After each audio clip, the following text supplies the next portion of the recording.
It's the Growing for Market podcast. This is where I see farmers struggle. There's so many things that are outside of our control as small farm business owners, but there are so many ways where we are also shooting ourselves in the foot and keeping our businesses small because we haven't learned to work with our brains yet. And we haven't learned how to find the best path for us through all this small business ownership stuff. There's a lot to manage, as you know very well, I'm sure, Andrew.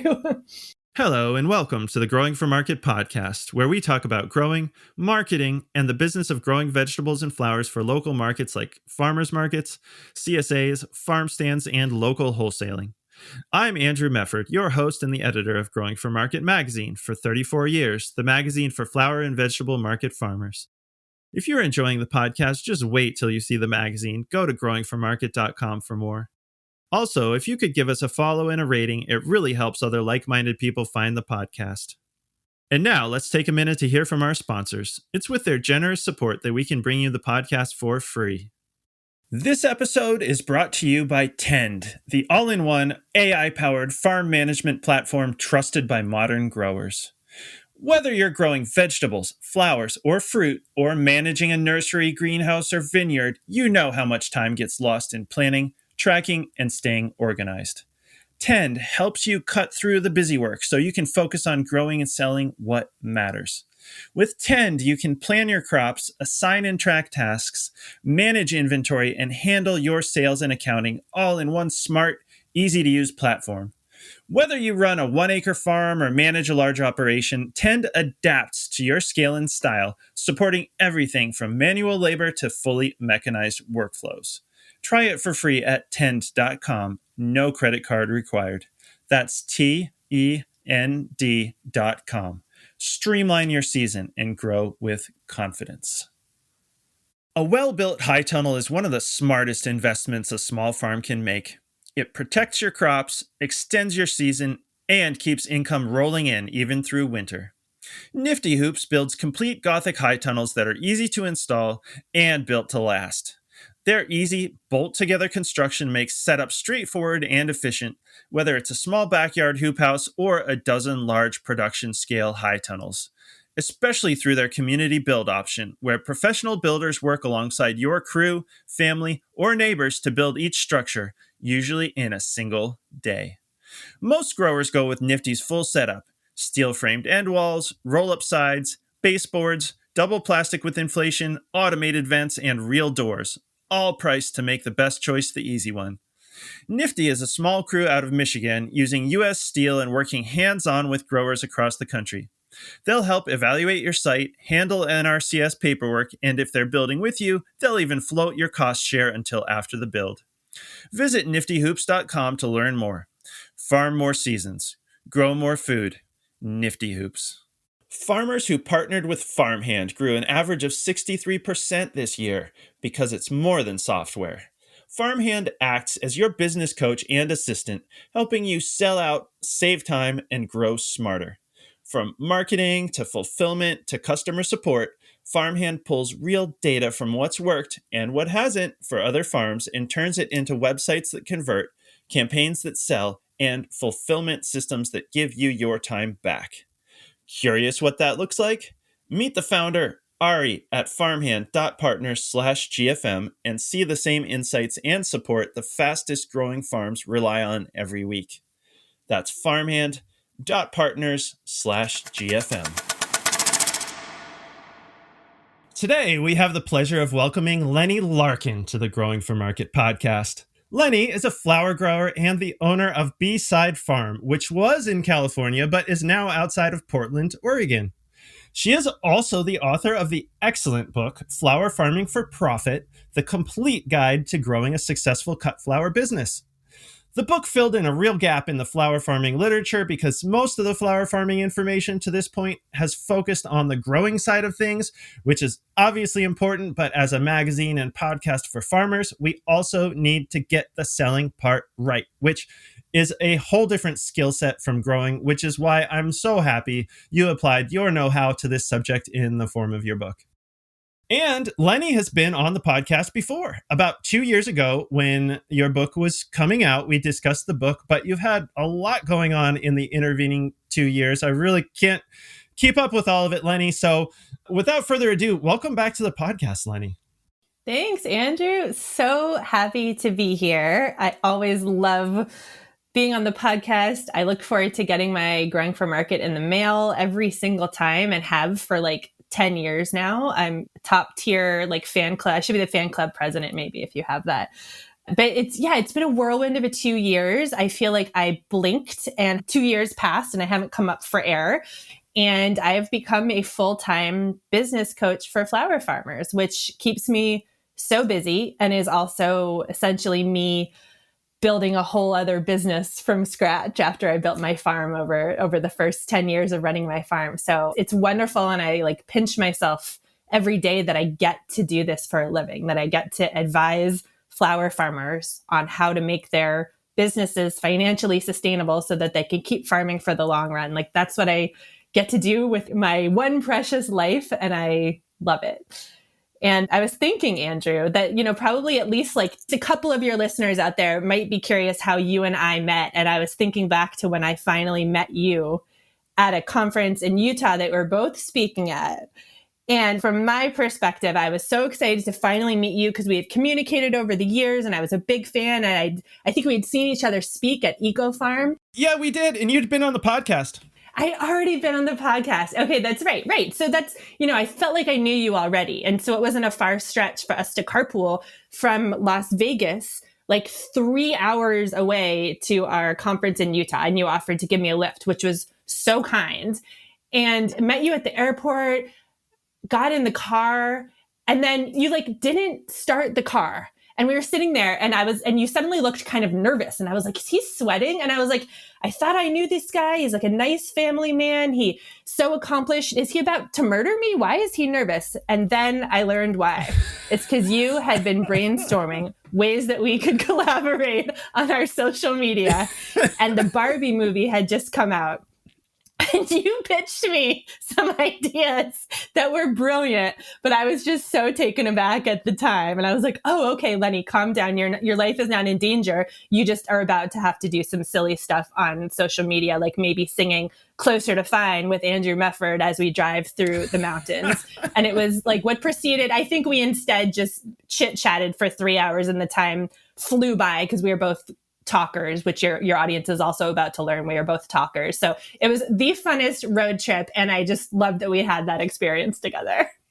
Yeah, that actually was really fun to have. Yeah, I mean, there's nothing like spending 6 hours in a car with somebody, 3 on the way there and 3 on the way back to get to know somebody. So yeah, that was actually a lot of fun. And I was serendipitous and I was really glad that we ended up flying into Vegas at the same time because it was the closest airport to where we were in Utah. Yeah, so we could hang out. So good times. Although now that you told people about the Barbie Closer to Fine thing, like we're going to both be at the ASCFG conference this fall. Now people are going to demand it. You realize that now we got to make it.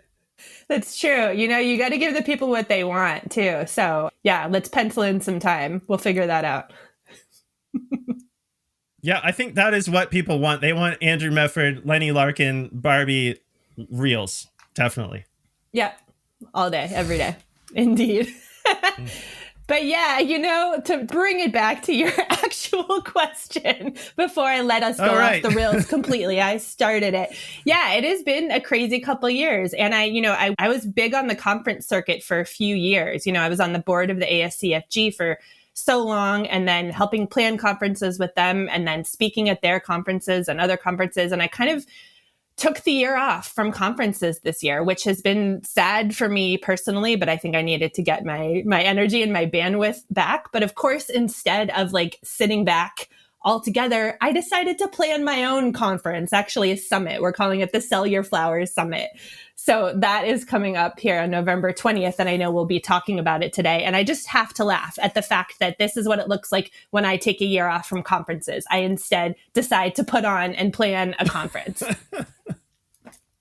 Yeah, and that will be coming up. In fact, your summit is going to be coming out just a few days after this podcast episode hits the airwaves. So Yeah, like looking at your social media presence, it's been hard to keep up with. Like you've got all kinds of stuff going on. I think there's other stuff I could ask you about, but okay, so what's up with this summit? Yeah. You're not wrong to be confused. There's a lot going on. I sort of, the past few years have been focusing most of my attention on my main program, which is called Flower Farming Business Academy, which helps kind of new and aspiring and intermediate flower farmers figure out how to run their business, how to get their flowers sold, how to price things, crop planning from a sales perspective, all the stuff that I didn't know when I started my farm, even after I'd been in business for a number of years and gone to school for farming at UC Santa Cruz, like all this stuff. And I still didn't know how to run a business. So once I learned, I was like, let me help other flower farmers who didn't get into this in order to be on the computer or to think about sales.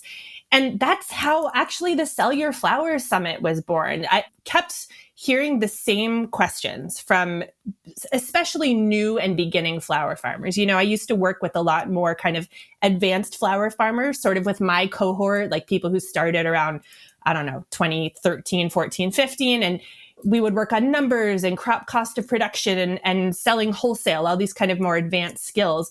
But there's so many beginning flower farmers out there who are they're just struggling with selling their flowers, with learning to become marketers, with learning what to charge for their flowers.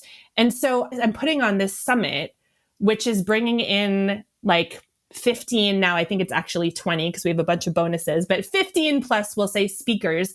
Some of them, maybe a third of them, are from the flower farming and the agricultural spaces. Another third are sales and marketing coach, and another third are sort of from all different random industries, extension agents, all of that, coming in to solve one specific problem with each talk. So, I keep hearing from flower farmers, for example, some of it is really low hanging fruit, stuff that doesn't sound hard, but it really is. Like people ask me, Lennie, how do I pitch myself to other local businesses in town to start doing a pop-up together or to get my flowers sold? And so I have one session, and it's a short 20-minute session, but it's exactly what to say, how to write yourself talking points and scripts for pitching your business. Because like we get into this to grow flowers, we don't know how to talk about our flowers. And some of that is just going to come from the 10,000 hours of practice talking about your flowers.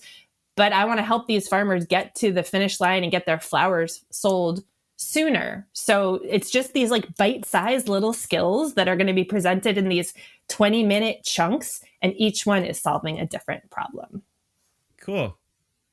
Well, I think that sounds like a really great format for a summit, because as far as you saying that a lot of the people actually are from outside of the flower farming world, because yeah, we need people who are strong in marketing, to get the right people to want to buy your flowers. We need people who are strong in sales and business to make sure that you're making a profit and all that kind of stuff. So that format makes a lot of sense to me. November 20th, what do people have to do to go to the summit? Yeah. So the cool thing about this summit, I really wanted to find, as I've built this business, I've been trying to find ways to give back to the community that has kind of raised me, this small farm community and flower farming community. And, my educational programs are expensive. I believe in them. They're the best programs out there, and they're expensive. I have scholarships I'm very proud of for farmers of color, and I'm trying to find ways to build up other grants and scholarships as my business grows. But this summit, I wanted it to be accessible. So it is free. That's the first thing I should say. It's a free summit, November 20th, 21st, and 22nd. However, if you want lifetime access to all the sessions, you need to upgrade to what we're calling the All Access Pass, which is still under $200. It's like, this is the deal of the century, actually. But so, anyone can sign up for a free ticket. That's the way to sign up. Everyone should sign up for a free ticket, and then you'll be presented the option to upgrade. But with the free ticket, you get to come live during the 20th, 21st, 22nd, watch all the sessions, join the Facebook group. And then there's just a bunch of great bonus content, some more in-depth sessions that you get if you upgrade to the All Access Pass.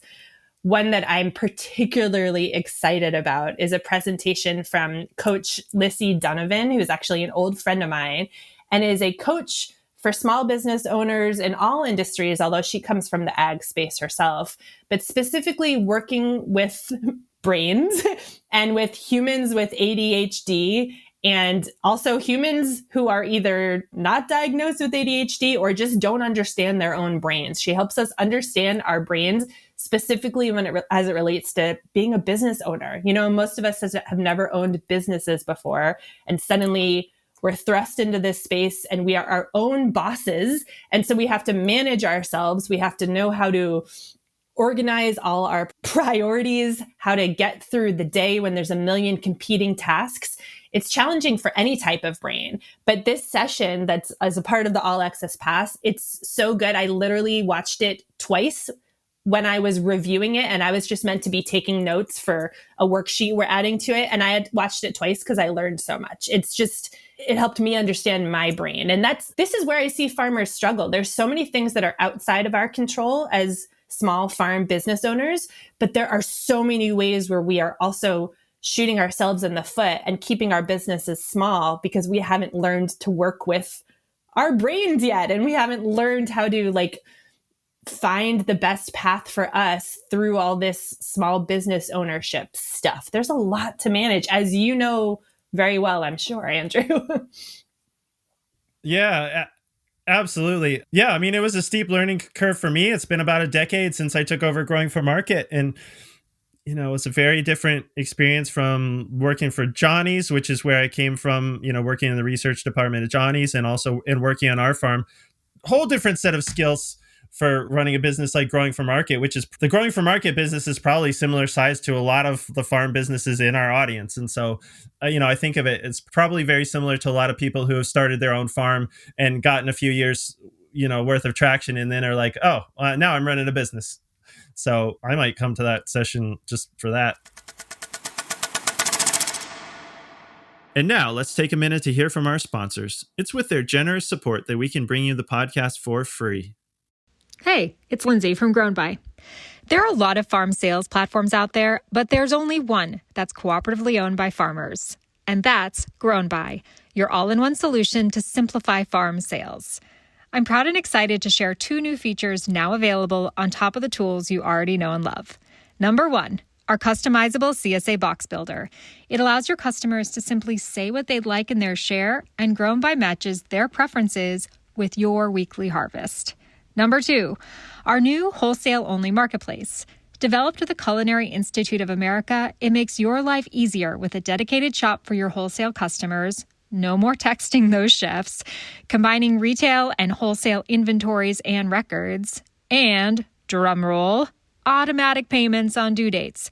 No more chasing down late payments. These new features sit alongside our popular online sales and traditional subscription CSA tools, making it easier than ever to manage your farm's business. As you start to get ready for next season, we'd love to hear from you and see if our cooperative can be a partner in growing your farm. Visit us at grownby.com. That's GROWNBY.com. The Association of Specialty Cut Flower Growers educates, unites, and supports cut flower growers of all sizes. Not a member yet? Now's the time. Join or rejoin the ASCFG by December 31st and receive a package with all 4 2025 issues of the Cut Flower Quarterly, plus a $50 gift certificate. Use your gift certificate towards any ASCFG book titles such as Specialty Cut Flowers, Woody Cut Stems, or Post-Harvest Handling of Cut Flowers and Greens. Or use your extra $50 towards an event like the 2026 conference in Albuquerque, our 2026 webinar series, Digging Deep in Soil Health, IPM, and more, a 2026 farm tour, or save it for a future event. Become a member of the ASCFG community today. Let's grow stronger together. And now, back to the show. Okay, so you took a year off the conference circuit and made a summit. It's basically. And where's all this? Like, if people want to I'll ask you at the end, but just in case let's just tell people, where can people sign up for this? Yeah, great question. So I'll send you the link for your show notes to sign up for the summit. And there'll be a link from my website, which is flowerfarmingforprofit.com. And I'm all over Instagram right now talking about the summit at Flower Farming for Profit. And yeah, I really recommend that people jump on there. The summit is built for either brand new and aspiring flower farmers and farmers who are a number of years in, but feel like they still don't understand how to sell and market their stuff. They still overthink their pricing. They still wonder if they're underpricing. I mean, we have sessions from top tier marketing coaches on how to plan a flower promotion or a launch, how to write your first email, how to build your email list. So there's really good stuff. And if you're like me and you're 5-6 years into farming, like I was 6 years ago when I was 6 years into farming or whatever, and I really felt like I had a handle on how to grow my flowers, but I wasn't making money off of them. I just wasn't. So if that's you, this is the summit for you. Yeah. Yeah, that's such a common state to be in. I think of like people, like either apprentice on farms or take courses or whatever, learn what they need to learn and start growing stuff, and then realize like, oh, wait a minute, I'm not making any money on this, or I'm not making a living, right? Because that's, I said it before, and I'll say it again many times, I'm sure, is that nobody gets into farming because they're into business, right? They love plants or the lifestyle or being outside. There's a million other reasons to get into farming, and none of them are business. But of course, if you don't take care of business, you're not going to be, sustaining that passion. But you're probably going to burn out. So I'm so glad that you are bringing those resources together. And I know one thing that we wanted to talk about was pricing, which I thought was a really great topic because, I worked on a bunch of farms before I started our farm, but it was almost all on the vegetable side of things. So flower pricing has always seemed a lot more complicated to me because you have so many different species, so many different crops you're working with, multiple different crops going into one single bouquet. And it's like, how do you allow for all that to make sure that you're still making a profit? So what's our entry point here? Like, what trips up new flower farmers the most when it comes to pricing? Yes, pricing is so complicated. And when farmers get in their head about how complicated it is, it leads them to worry about it and overthink. And then they're just wasting time, spending time worrying about it. Yeah, I've been on a mission to just help make this simpler. And, if we were talking about some big farm selling wholesale, that's sort of a different set of circumstances, a different set of challenges. But mostly today, I'm talking to new beginning flower farmers who primarily are selling retail. So they're not selling wholesale. Maybe they'll eventually be selling wholesale, but they're selling retail. And there are three main ways that flower farmers are getting in their heads and holding themselves back. And so I'd love to talk about those three things, actually. So the first one is this preoccupation, and I'm going to sound like the devil. I'm going to sound really like the most evil capitalist ever here, but that's okay if it helps my flower farmers because I'm here for them. It's this preoccupation with being quote unquote fair. I want to have fair prices. I want to be fair to my community. I don't want to be charging too much. So yeah, let's talk about this a little bit, and then I'll talk about the other two things that trip flower farmers up as well. But this thing about being fair, it's so interesting because the reason that I'm drawn to working with flower farmers is that they're lovely people. Like, they're people pleasers, they're do-gooders, they're caregivers. A lot of them are mothers. A lot of them are coming from some other profession, whether they were a nurse or a teacher or a social worker. Like, you wouldn't believe how many new flower farmers come from one of those professions. It's wild. So they're used to taking care of other people. And that makes them, like I said, lovely people. But that often makes them bad business owners. I don't think I've ever said that out loud before, but it's true. We can say our hot takes here, right, Andrew? That's what the Growing for Market podcast is for. Hot takes. You heard it here first. That's why they listen. That's why they listen. That's what they're here for. So, if I hear one more time, I could never charge $30 for my bouquet. It wouldn't be fair to my customers. If I hear that one more time, I sort of want to scream. It's just, sadly, it's misguided and it's holding farmers back, and it's not their fault. And if you're listening out there and you're like, ooh, that's me, this isn't to shame you. I will never shame you about your pricing because I know it's complicated and it's a slog and it's scary. But I'm here to suggest that you switch your goal from a goal of being fair to your customers today to a goal of building a business that will last so that you can support your local community with flowers, not just this year, but next year and the year after, and in 5 years and in 10 years. And we all know the statistics of how many farms are actually able to stick around and stay in business. And most flower farms aren't able to stick around. They have to close their doors because they're not making enough money. And so what's better? Selling 10 bouquets a week for 1 year at a really low price point so that you can have a fair price for those customers, or building a business that's going to sell thousands of bouquets every week at a higher price point. Yes, a sustainable price point, and that is getting like exponentially more flowers out into the community, more bouquets into people's hands. That's more fair. That's more fair to your community, you sticking around and being in business longer. So there are so many ways to take care of your customers, to be kind to them, to set up discounts for certain members of your community or certain types of people in your community, whether it's you really care about the seniors in your community and you want to set up a program or a discount or a whatever, for them. That's great. Like, there are ways that we can give back, but we're in a better position to give back as business owners of thriving businesses, not as individuals building this like sort of hobby sort of business that sort of sells flowers that in a way that sort of pays you back and puts money in your pocket. Like, you know what I'm getting at, Andrew? It's just this preoccupation with being fair and being kind is so lovely, but it's holding you back.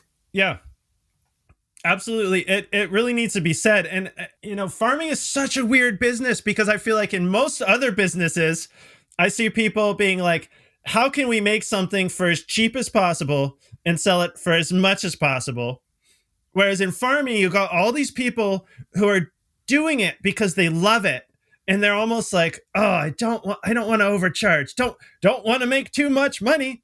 And, like, to be clear Right. here, like, we're not talking about like being able to go out and buy a Lamborghini versus only a BMW or something, right? Like, we're talking about paying yourself a living wage and staying in business, like you said. So it really needs to be said. I mean, and part of it is just farming is weird because so many people who are doing it have reasons for doing it other than just making money. I think that's part of where the weirdness around money for farmers comes from, because people feel almost like, well, I'm getting to do what I want to do. But yeah, just you gotta pay yourself a decent amount or else you're not going to love it anymore. Like, I've seen that so many times. And, partially, like, I mean, we did that, I think, when, we started our farm without a business plan, just a wing and a prayer. And like, let's see how much stuff we can grow and sell it. And hopefully we stay in business. But, I think you would probably tell me that is not a business plan. So being fair was the first thing. I think you had a couple others that now that we got that one out of the way. Yeah. Thank you for sticking with me and remembering how I even started this rant. I appreciate that. Yeah, being fair, that was the one thing. And we'll move on. I mean, if we were to move on from that, I will cap it off by saying, you out there, you being a people pleaser is hurting your business. And there are ways that you can better support your community rather than just keeping your prices low. Okay, let's move on to the second one, though, here in my TED Talk. So the second one is flower farmers worrying about their competition and what their competition is charging. And I hear this every day. Like, I could never charge what you're telling me to charge, Lennie, because the guy next to me at farmer's market is selling his huge bouquets for only $10. Or there's already a farm stand on my street and that lady sells mason jars for $5. Or people in my community can't afford expensive bouquets or whatever. I hear this all the time, and I used to, when I was sort of a beginning business coach, I would hear these people out and I would say, okay, well, let's lean into this a little bit more. But now I know enough and I have enough perspective to say that if a farmer out there is worrying about their competitor and therefore keeping their prices low, they're just shooting themselves in the foot. Like, any minute you spend worrying about what someone else is charging is just stealing from your business. And if your bouquets aren't selling, it's not because of the guy down the street and his prices. It's just not. That's like a farm to table restaurant trying to open up their restaurant, and in order to determine their prices, they go to McDonald's and Burger King and scope out those burger prices and then come back and set their prices in response to that. It's just, we're talking about different customers, and you setting your prices, you're going to find customers out in your community who are willing to pay what you need to charge. And that's a whole other conversation. It's about branding. It's about communicating with the customers, building a relationship, being authentic, all of that. But we need to stop worrying what our competitors are charging, because often those competitors are just mom and pop shops who won't be around in a year anyways.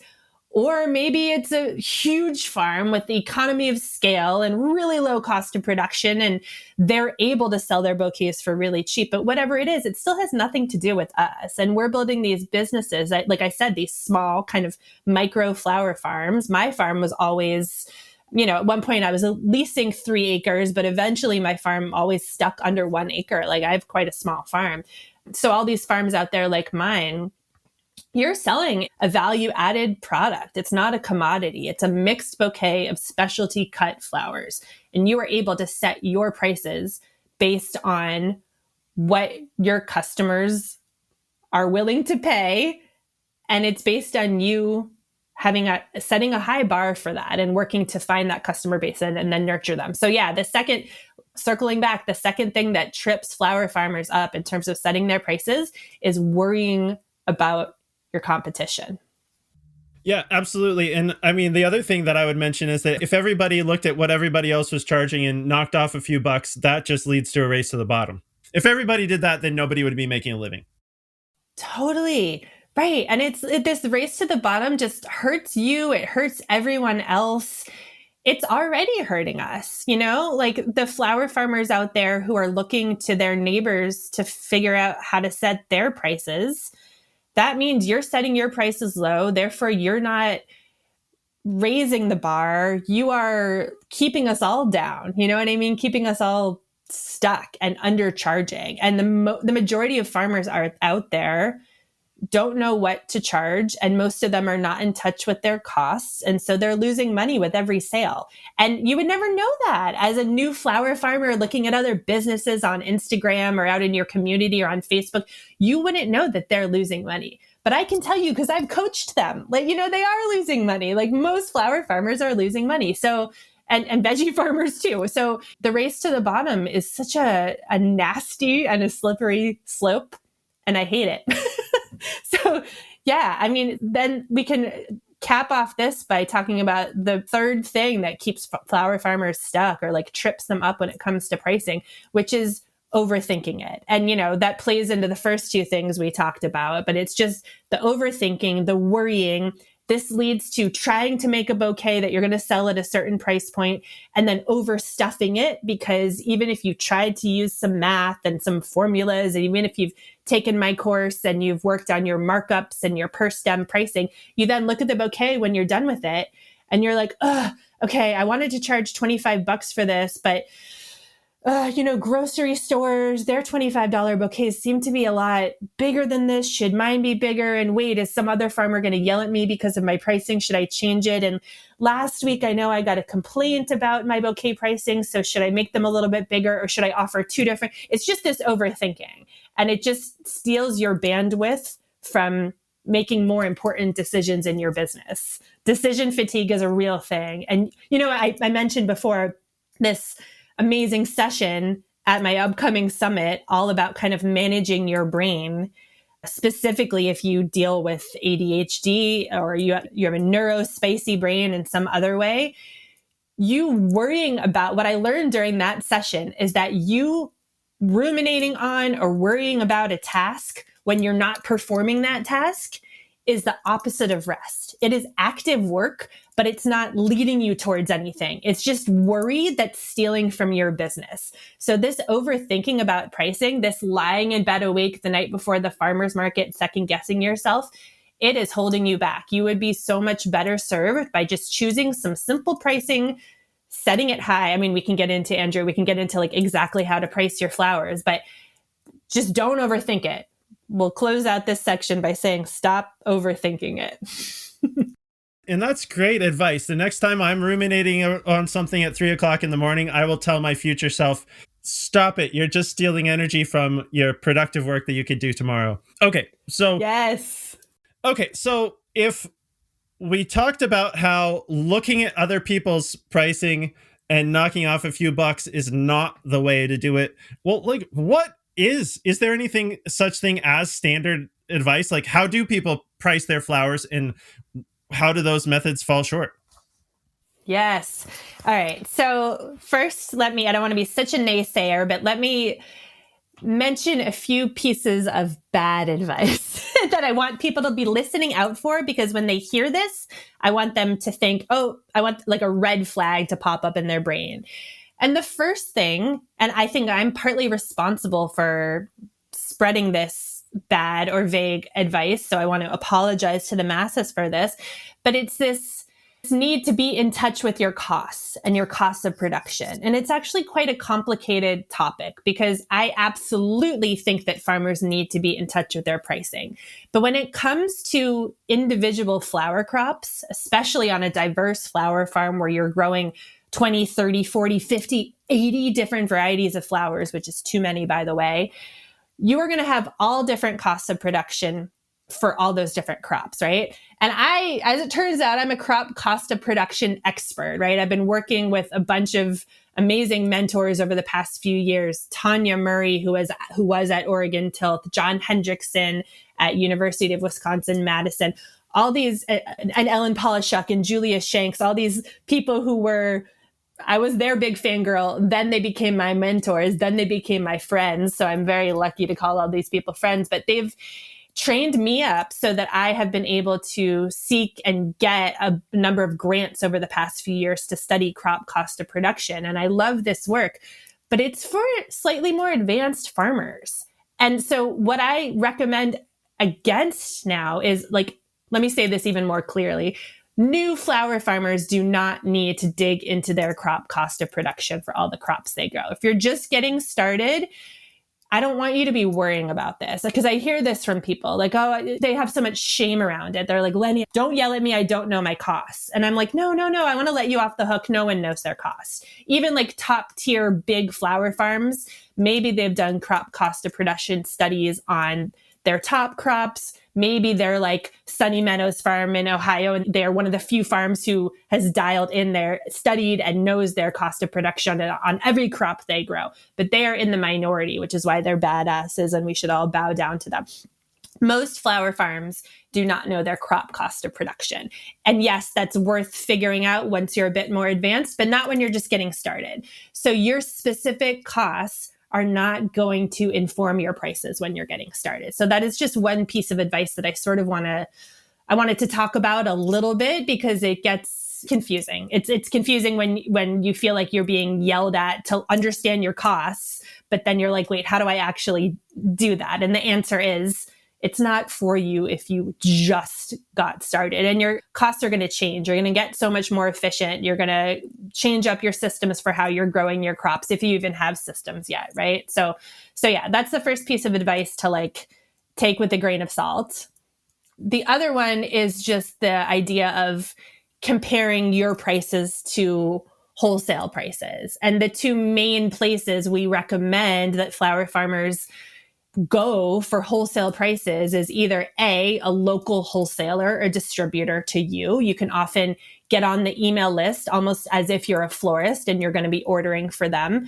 I do try to be a good citizen and say that if you're going to go this route, if you're going to sign up to be on the list of a local wholesaler or set up an account with them in order to get in touch with local wholesale pricing, that you actually do become a customer and you buy some flowers for them. They're just businesses too. I don't want to be taking advantage of their price list, but you can do that. You can also check out the Boston USDA price terminal that shows the prices of flowers sold through the Boston market. And those are both great starting points, but they're complicated. So they also sort of fail our brand new flower farmers when they're trying to get in touch with prices, because often it's listed like Alstroemeria, $13.01 a bunch. No, Alstroemeria would be more like $6 a bunch, but like the dollars and the cents. And then you have to decipher how long the stems are and how many stems there are to a bunch, and how do those compare to the alstroemeria that I'm growing? And it just gets complicated. So those are the two main things that people will say to flower farmers: know your costs and know the local wholesale going rate. And those two things, need to be explored a little bit more. But here's what I would say to new flower farmers about how to figure out their costs. So first of all, it's coming up with a per stem price for all the flowers you grow. And I recommend rounding up or down to the nearest dollar. And I recommend making a list. So make a list of all the flowers you grow that are the cheapest to grow. And you might have a sense of this because they're easy crops to grow from seed. They produce a lot of stems. You have seen some other local pricing and you know that these are sold cheaply on the wholesale market. So this might be like filler flowers. This might be foliages. And I want you to, this is where it gets a little complicated, is that I do want people to start to be in touch with wholesale pricing. Like, what would you sell that one stem of, let's take an example, a filler flower, or let's take raspberry. Raspberry is like my favorite foliage, right? So one stem of raspberry foliage.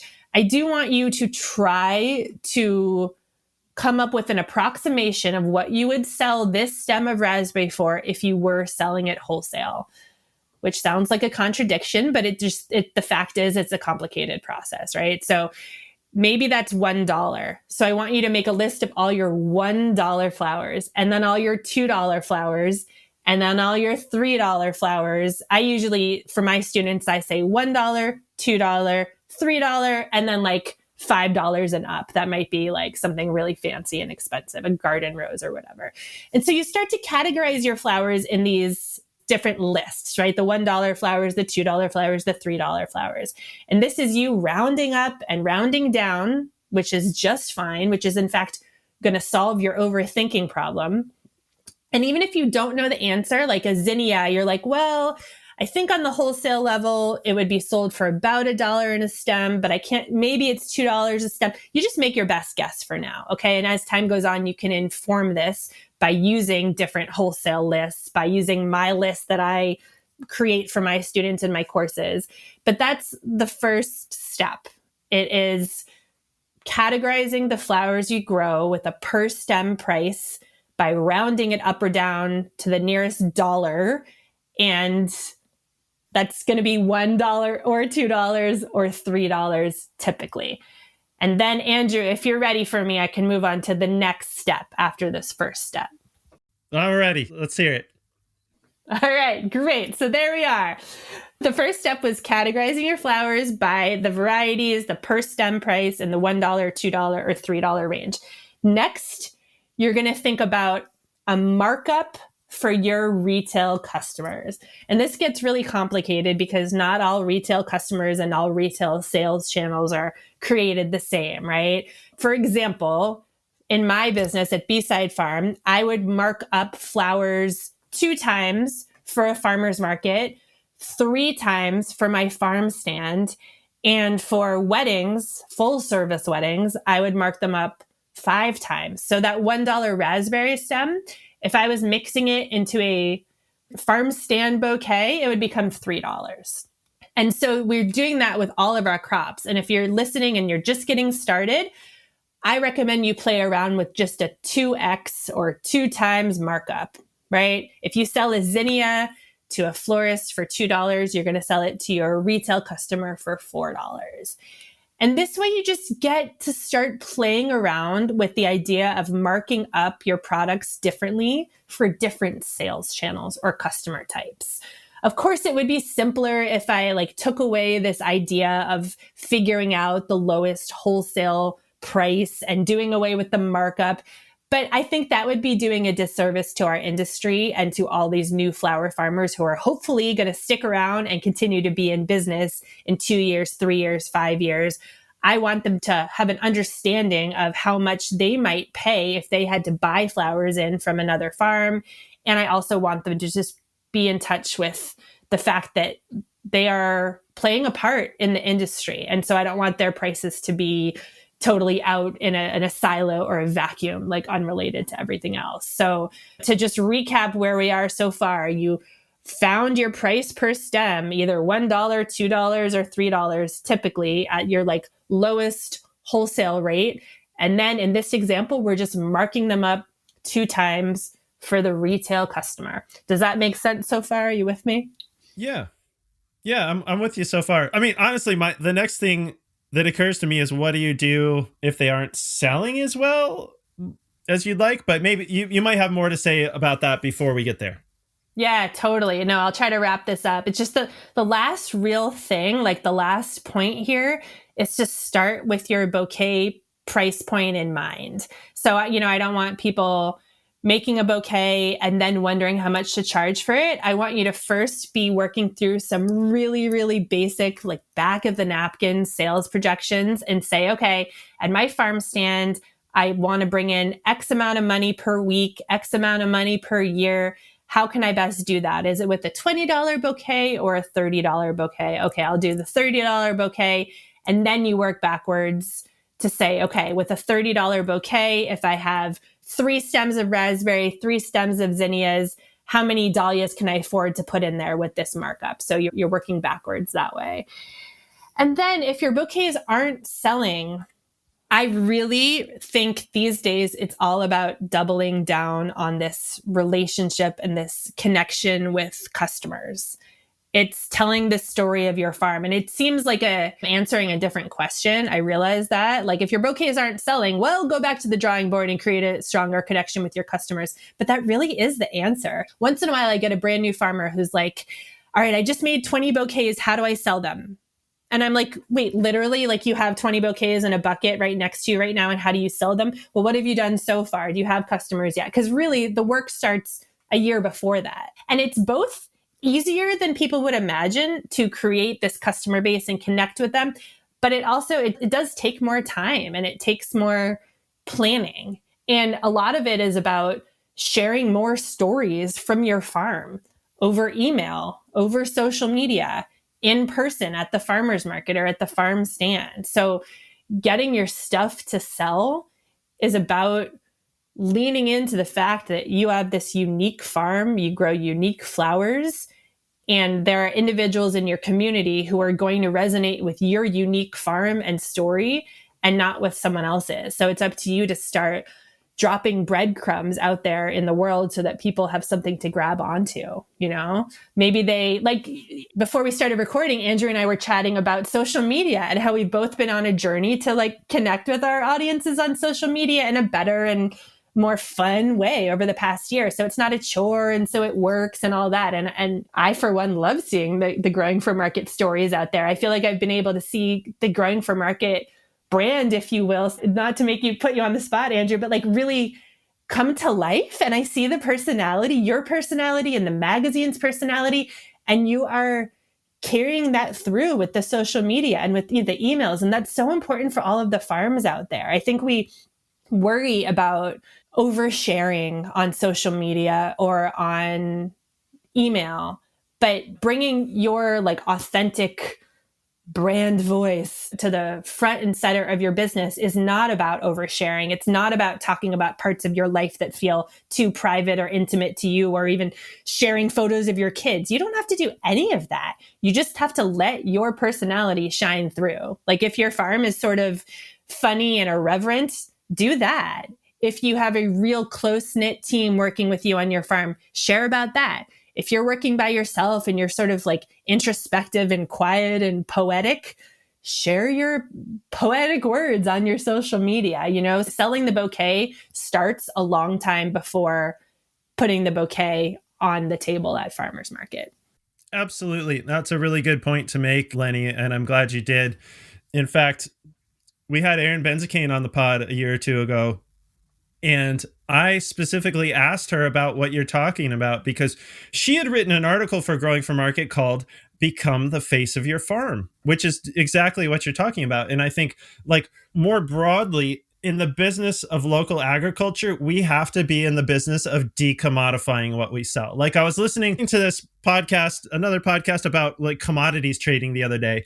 And they were talking about what a commodity is. It's like if you're a manufacturing company and you need a ton of copper, it doesn't matter. They don't care whether their copper came from Chile or Europe or where. It's just they just want to buy a ton of copper at the lowest price that they can get a ton of copper for, which is exactly what we're trying to differentiate ourselves from, right? We're trying to differentiate ourselves from airplane loads of blooms that are flown in from any other part of the world, right?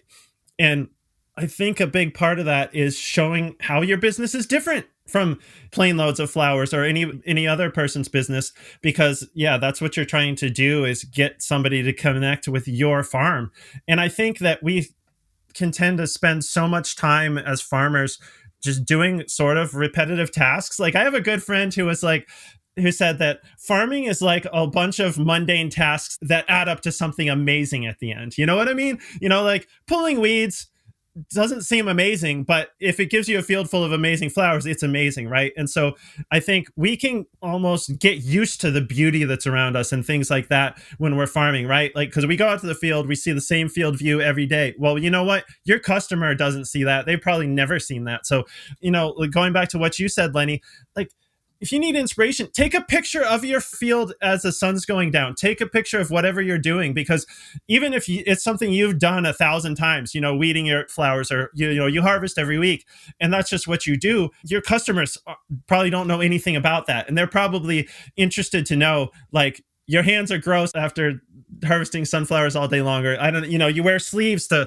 keep from getting cut on the spiky flowers or whatever, right? So I think that's a really important point that you made about how people basically need to decommodify their flowers, because even at the magazine every year we'll get pictures of people, whether it be like 200 pounds of tomatoes or like bouquets that they've already made, and they'll be like, I've got this stuff, anybody have any ideas of where to sell it? And I'm like, oh, like, I think one of the most important rules also of farming that you're getting at is know where stuff is going to be sold before you buy the seed, right?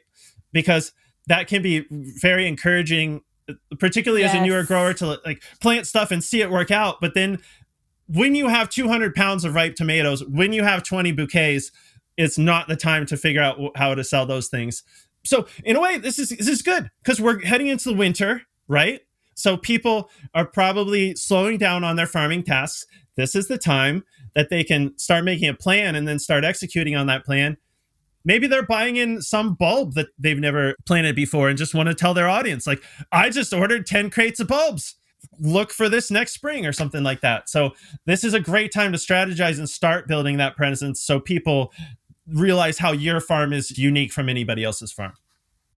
Yes, absolutely. And as I was building out the sessions I wanted and the speakers I wanted to feature at the Sell Your Flowers Summit, we ended up we have 3 sessions out of about 20 devoted to Instagram, which sounds like a lot. You know what I mean? I'm like, wow, 3 Instagram sessions.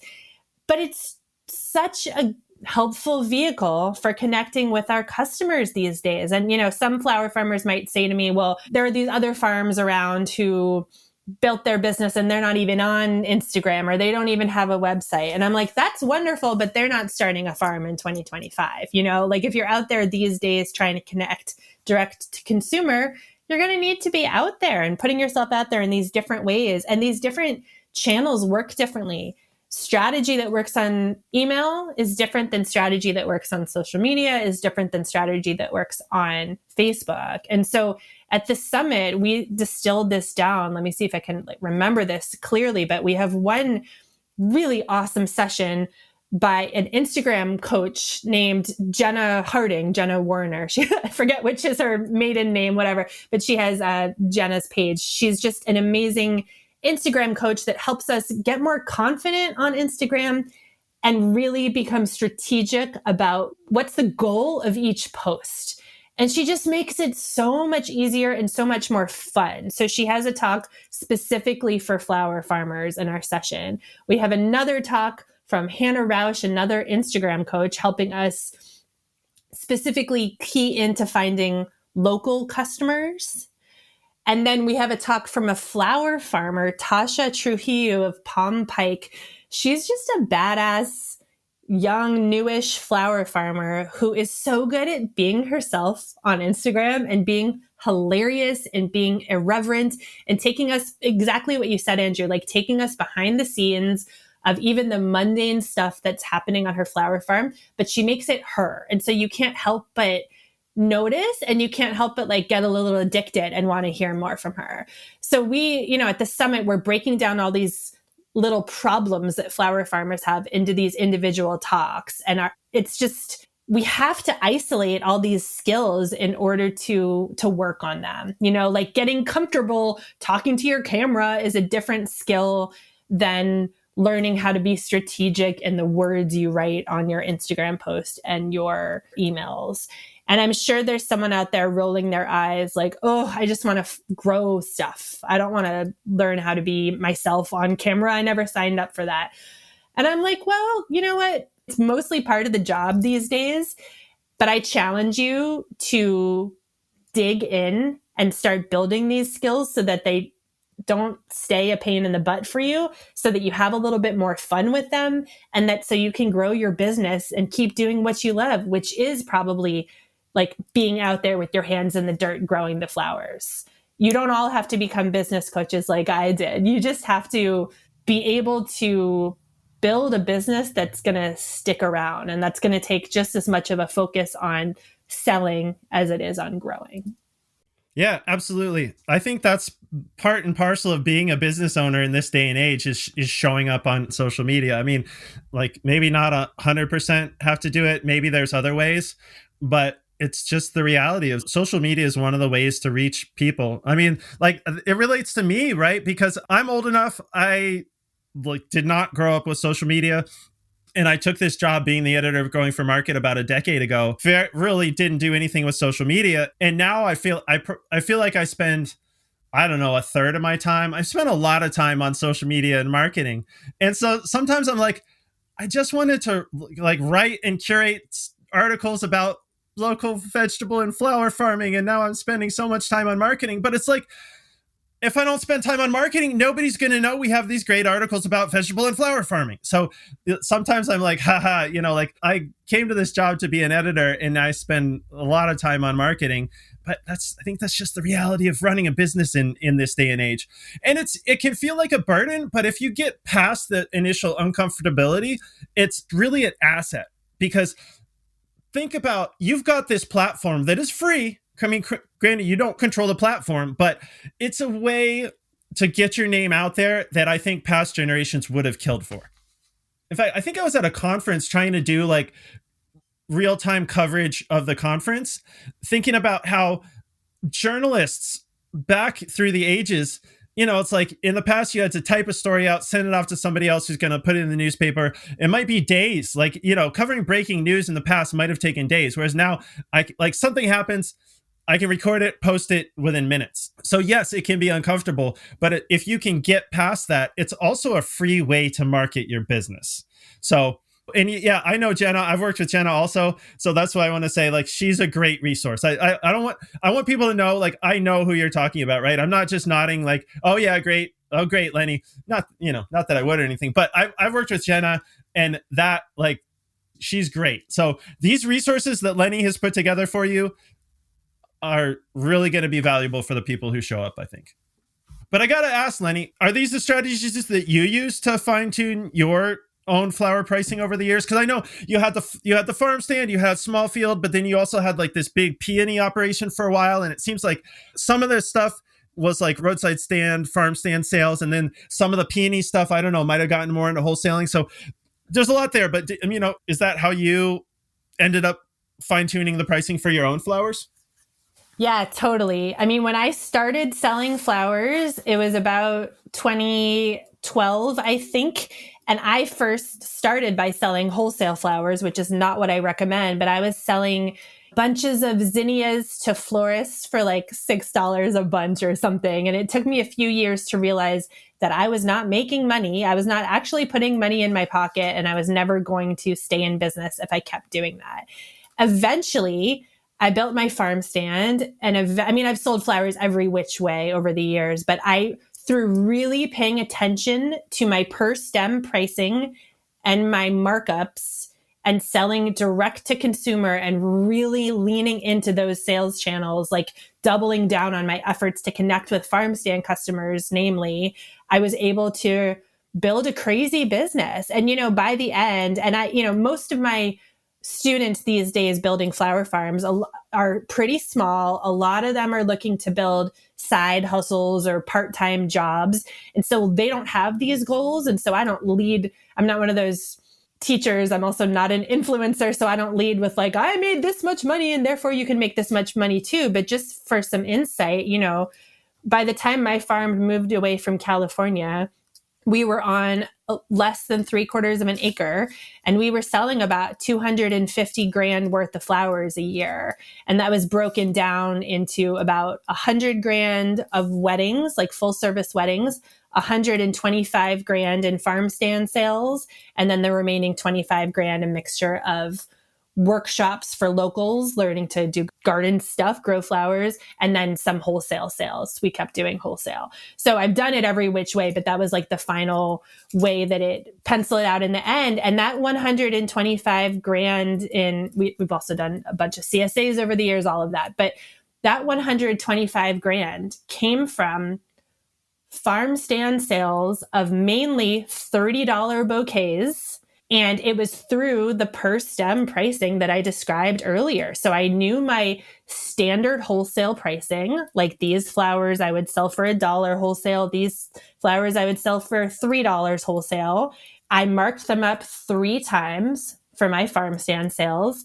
And therefore I was making like usually 10 stem bouquets, 10 stem bouquets, and selling them for $30 or $35. And, this was a mixture of foliage and filler and focal. So it was getting that perceived value up there for the customer so that the customer felt like they had a big beefy bouquet, but I had fine-tuned the exact stems and how many of them I used in that bouquet to make sure they were profitable for me. So it's always this dance of like fine-tuning your numbers and your recipes and your system, and then fine-tuning the kind of delivery to the customer, the fulfillment. How big does the bouquet look? Is it wrapped nicely? Is my branding on point so that people feel like they're having a luxury experience and they're not tempted to even compare my bouquets to Trader Joe's bouquets? Because yes, of course they can get a cheaper bouquet at Trader Joe's, but they're having such an experience coming to my farm stand.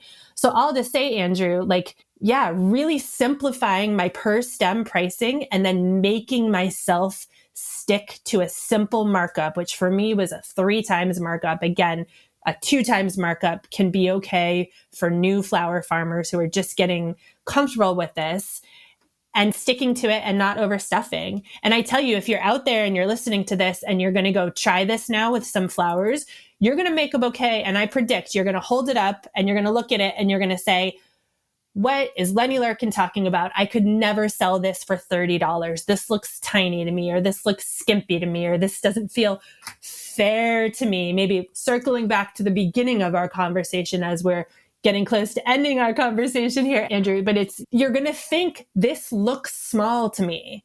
But I challenge you out there, new flower farmer, push past that feeling, push past the feeling and the fear of this seems too small to me, because that is you keeping yourself small. That is you comparing your prices to some other farm that has nothing to do with you.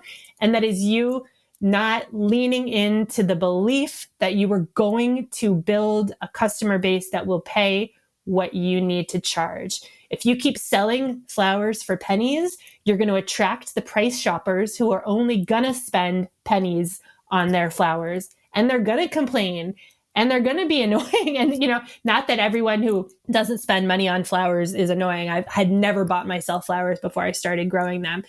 But there's a different kind of customer up there. And it's not that they're the only rich people. It's the people who care to connect with your farm. And this is where they're going to spend their discretionary money on flowers. Maybe they're not the same person who treats themselves to a latte every day.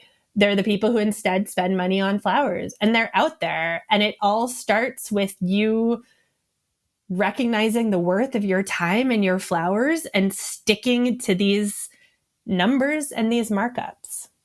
Yeah, absolutely. It's got to work for you.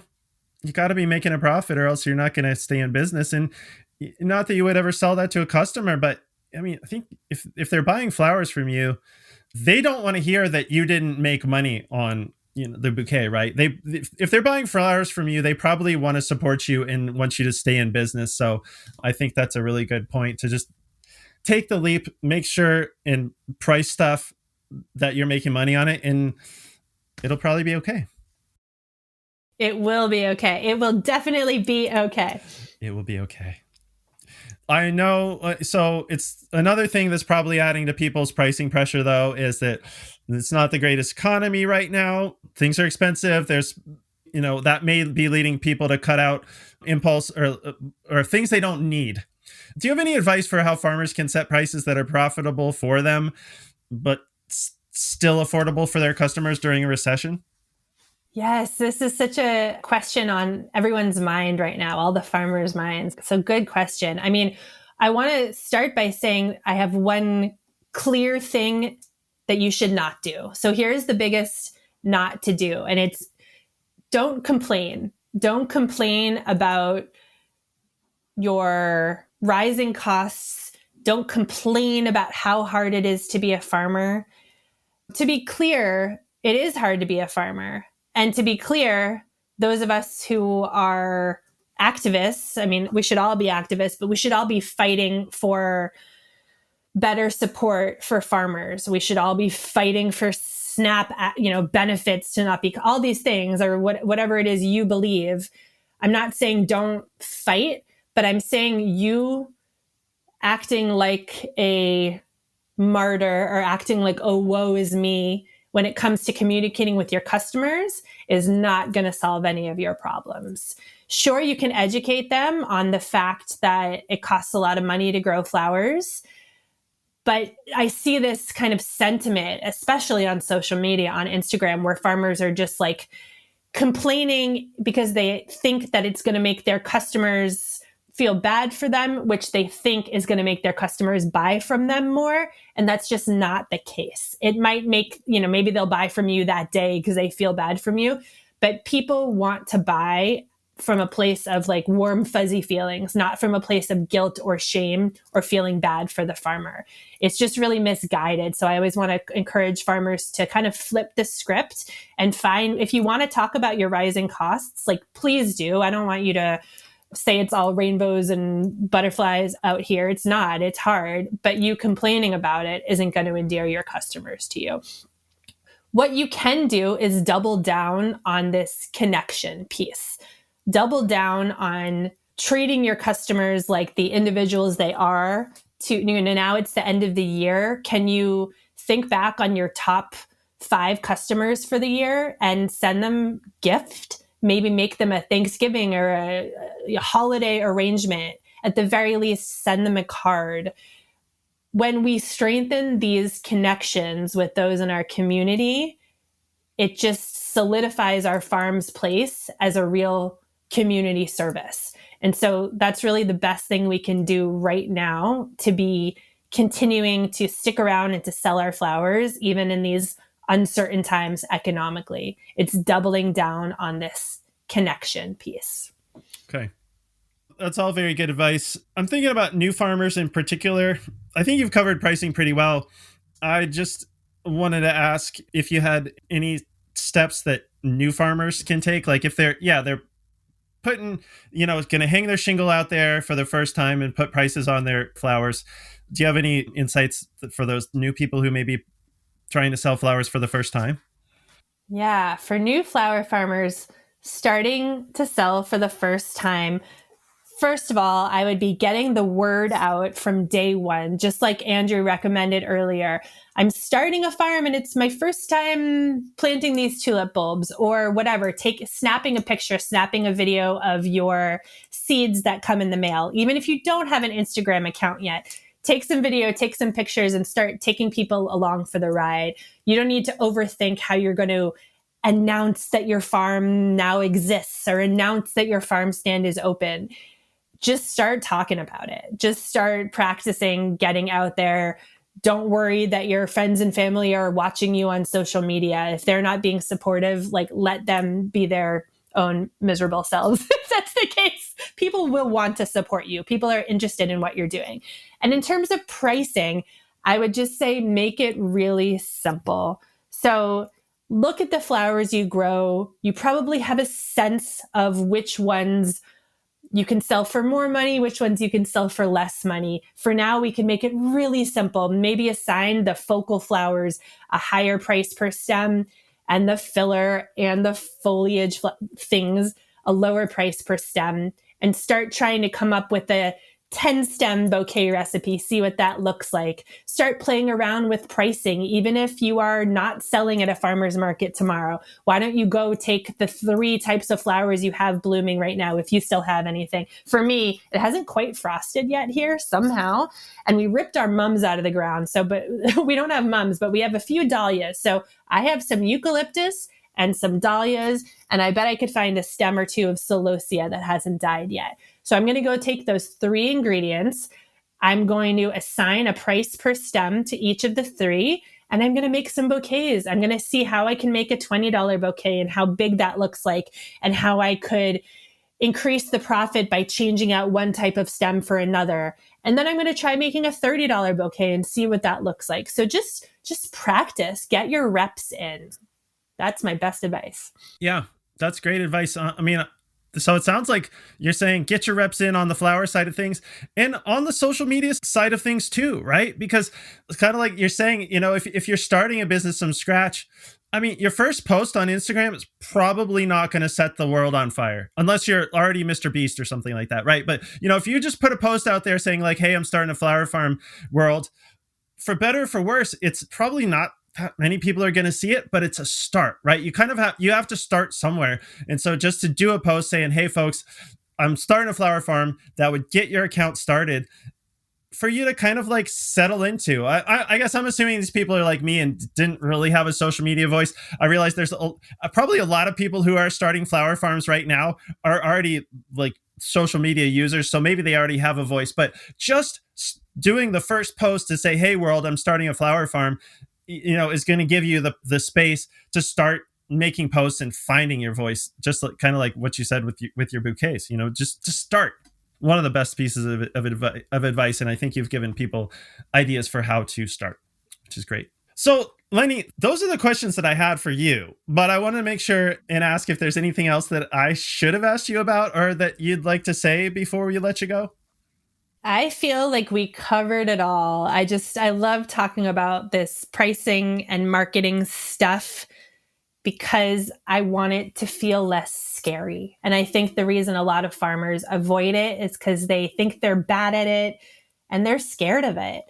But just by jumping in, trying things out, noticing what works and what doesn't work, and trying to get some guidance, whether that's from me or from someone else, it'll set you on the right path. And I hope to see you all at the Sell Your Flowers Summit on November 20th, 21st, 22nd. It has so many valuable resources around this stuff. And we've just scratched the surface here. There's a lot, but we have free tickets, and then we have upgraded all access passes for lifetime access. And these are sessions that attendees are going to be watching over and over because they are jam-packed with a lot of great information and great worksheets that give you action steps and homework items to go out and actually get your reps in, just like we've talked about. So just thank you so much for having me today, Andrew. I love being a guest. I love chatting with you. Yeah, well, it was our pleasure, Lennie. I really appreciate what you're doing for our audience, because not many people are doing what you're doing as far as showing people how to do the business side of flower farming. It's so important. I want them to stay in business. I mean, I want this to stay in business. I could say I want them to stay in business so they can subscribe to Growing for Market, but no, really, in the bigger sense, I want people to stay in business, because I think whether you're looking at the veg side of things or the flower side of things, it's like in the single digits, I think, of how much food or flowers in this country that's bought and sold is from local production.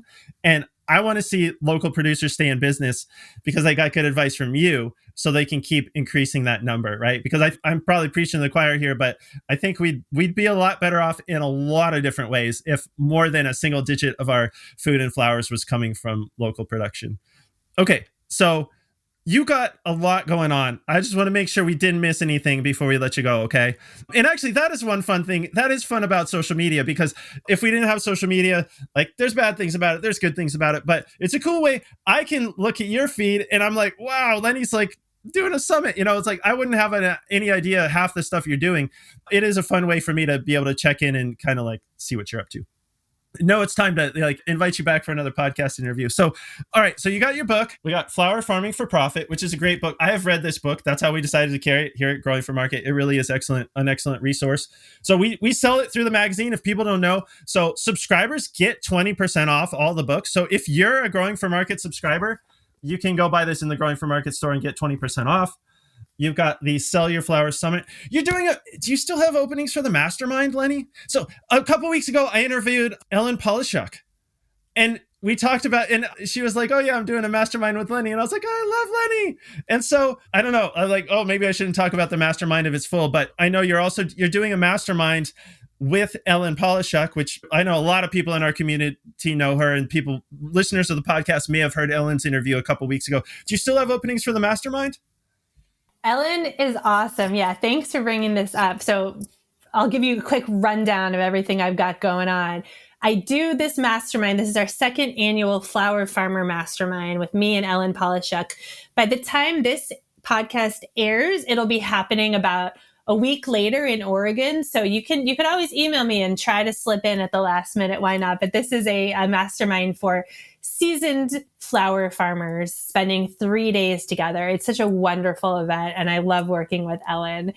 And I'm also putting on another in-person event in the very end of February in New Orleans with Denise of Subtlefield Flowers and Julia of Full Keel Farm. This is our second event for specifically Gulf growers, but also growers who are in other areas and microclimates of the country where they feel like growing advice has sort of missed them.